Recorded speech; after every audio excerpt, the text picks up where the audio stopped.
Welcome back, everybody. My name is Dwayne. I got a video for that. Kimball, United States Army veteran and retired VA rating specialist. The VA has updated one of their guidances as it pertains to when not to schedule a C&P exam. In today's video, I am going to break down this hot topic. So if you decide to get an actionable and sufficient DBQ from a private provider, you need to know what VA employees are not to do in this particular situation. Let's go ahead and get into it.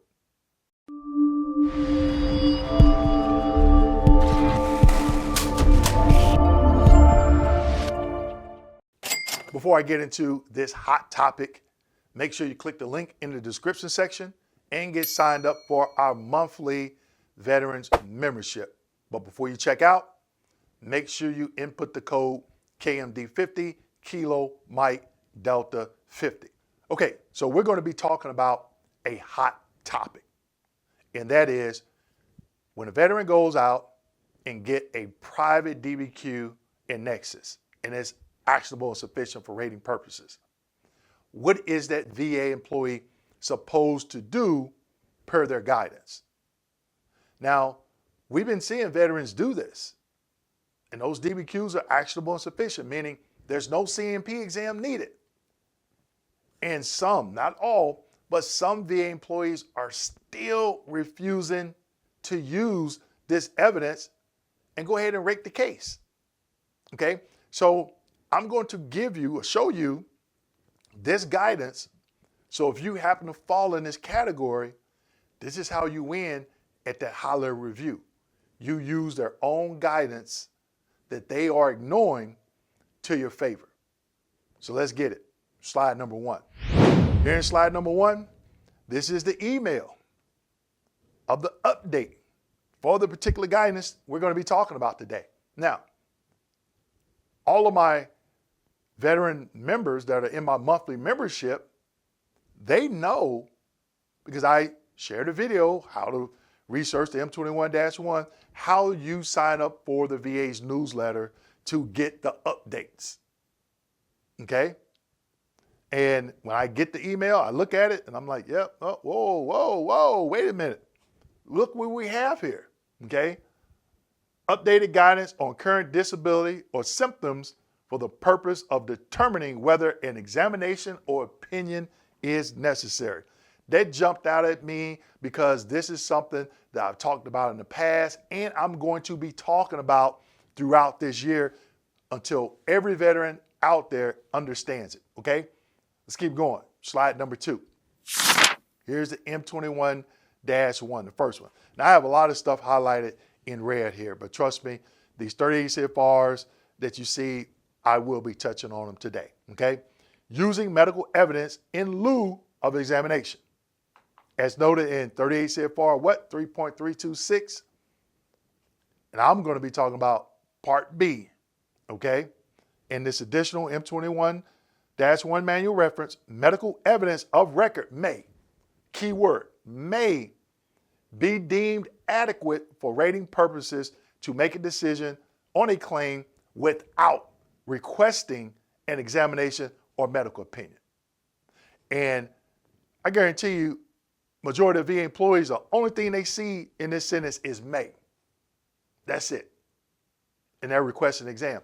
But then, I'm thinking, well, why have the DBQs on the website to begin with? Why? Okay, it makes no sense.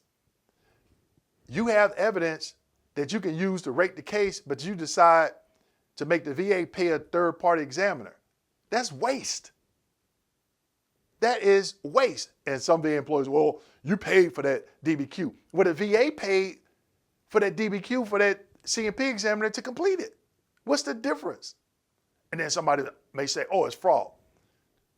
Tell me what organization or a federal agency or private organization may not have a certain level of fraud, okay? It's there. But I tell veterans, make sure you're doing it the right way. Do it the right way. You don't have anything to worry about, okay? Let's keep going. Under provisions, this 38 USC and additional 38 CFR, an examination of medical opinion is necessary only if the evidence of record does not contain sufficient medical evidence to make a decision on the claim. Now, it's up to you, veteran, if you go out and pay somebody a few $100 to look at your evidence and complete a DBQ, you need to understand what makes that DBQ sufficient. Back in February, I did a training where I talked about what makes a DBQ insufficient. So for all you naysayers out there, I was trained by the VA to know what makes a DBQ sufficient because I had to use it. I had to know if I could use it to rate the veteran's claim. Simple as that, okay? These guidelines should be applied to claims for service connection where a nexus opinion is not needed, okay? For example, with presumptive SE, that means service connection and claims for increase. I bet you all didn't catch that nugget. These guidelines should be applied to claims for service connection where a nexus opinion is not needed. For presumptives, you don't need an opinion. Ooh, nugget, okay? Little things like that. And this is why it's important, people. When you subscribe to my channel, I'm educating you. I'm giving you stuff that VA employees look at when they are adjudicating your claim to say, oh yeah, I can use this to grant the benefit, or I can use that, okay? But also, they use these to deny. So that's why not only do you have to know what you're doing with your claim, but how these references, guidelines, and regulations could impact it. Let's keep going. Slide number 3. Now, this is part of the M21-1 I just showed you, okay? Now it says, if a claim is accompanied by medical evidence that is adequate for rating purposes as defined in 38 CFR 3.326. We're going to get to it, and I have other videos on that as well. What does it say at the top? Then, do not routinely request an examination for the issues for which the evidence of record is sufficient to make a decision. Now, in 38 CFR 3.326, it has a word in there that says may. That's what a lot of VA employees are hanging a hat on to say, nope, I want you to go to the C&P examiner because 1, I don't believe your private doctor, and 2, I know our doctors are going to maybe deny the claim. Okay, now I'm not saying that all VA employees think that way, but I'm pretty sure there's a few that do, okay? In the notes, this includes Disability Benefits Questionnaires, DBQs, completed by a private provider, okay? There's some people out there that say, oh, you have to go to the exam. That's incorrect. That's incorrect. I've actually had veterans submit DBQs, and I've rated these cases. Submit a DBQ, VSR requests the C&P exam, the vet refused, it comes back to me, RFD, oh, Dwayne, the vet refused this exam. I look at it, and I'm like, well, there's a DBQ. Why did you request the exam? Oh, well, that's just what they told us in training. Well, they told you wrong. Do I need to send this back out? No, because I looked at the DBQ, and I can rate the case, okay? Let's keep going. Slide number 4, okay? Now, this is a continuation of this M21-1 reference that I'm showing you. If the claim is for increased evaluation, do not routinely request an examination without first assessing the medical evidence for sufficiency. Guess who's requesting the majority of these exams? VSRs, Veteran Service Representatives. They don't rate. They don't get training on what makes a DBQ sufficient. So how can they review this evidence for sufficiency? Okay? Important, an examination is not automatically required for every claim for increase. I'm gonna read that again. An examination is not automatically required for every claim for increase. Let's keep going. If the evidence of record is sufficient to determine the appropriate current evaluation, an examination is not necessary even if the resulting decision will be to confirm and continue the current evaluation. Now, what would I do in this particular situation? Veterans will submit a DBQ and they don't know if the DBQ is going to give them a higher percentage or keep them at the current percentage because they just don't know. You need to know.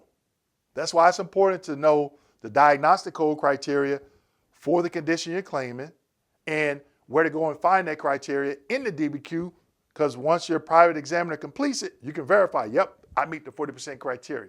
A lot of veterans are not doing that. They submit the claim. So in this case, what I would do if I was rating, I would schedule that CMP exam, because you could go to that CMP exam and it could show you warrant a higher percentage, and I could use that over your private DBQ, which shows I should keep you at the current percentage. We're talking about increases, okay? The exception: if the evidence of record shows findings warranting a lower evaluation than that currently assigned, an examination generally would be necessary before any action could be taken to propose a reduced evaluation. Now, I'm not going to get too much into that. I put an X because you need to watch my video on adverse action, where they're talking about proposing to reduce. Okay, let's keep going. Slide number 5. A lot of slides today. Okay, 38 CFR 3.26, that should be 3.326, okay? What does it say? Subpart B. Provided that it is otherwise adequate for rating purposes, any hospital report or any examination report, DBQs, from any government or private institution, your private doctor, may, there's that key word again, may be accepted for rating a claim without further examination. That's what would allow me to go ahead and rate that case without requesting a CMP exam and holding up the claim. A lot of VA employees are doing it, mainly VSRs, because what? They are not trained on what makes a DBQ sufficient. Simple as that, okay? Let's keep going. Slide number 6. It's another M21-1. Reviewing evidence before determining examination or opinion is necessary. An examination or opinion is only necessary under what? 38 CFR 3.159, when there is not sufficient medical evidence or record to make a decision on the claim. So again, people, it goes back to who's reviewing this. So if the person that's reviewing it is not trained on the evidence that they need to look at and verify, yep, exam is necessary, exam is not necessary based on the DBQ, how can they do their jobs? Okay, so if you know a VSR, ask them, hey, have you ever received any training at the VA on what makes a DBQ insufficient? Just ask them. Ask them. Hopefully they tell you, okay? So here again, it talks about what? 38 CFR 3.326. Similarly, provides that an examination is authorized when medical evidence accompanying the claim is not adequate for rating purposes, okay? Examination report or statement from a private physician can be used to decide a claim without an examination if adequate for rating purposes. A lot of this is redundant. It's saying the same thing, but in a different way, okay? This is why it's important, and throughout 2025, you're gonna hear me say this. This is why it's important for you to understand this process. It's time to get educated, okay? Some of you may say, well, I'm gonna go get a VSO. I'm gonna go get a claims agent. I'm going to go and get a lawyer. If they don't know this information, how can they help you? If they don't know this, how can they help you? And there's some out there that do not know it. So it falls back on you, the veteran, at the end of the day. All right. Last and final slide, slide number 7. 38 CFR 3.159, subpart C, subpart 4. You saw this in some of the other slides, okay? A medical examination or medical opinion is necessary if the information, the evidence of record does not contain sufficient competent medical evidence to decide the claim. And it goes on to say, but, okay? Now,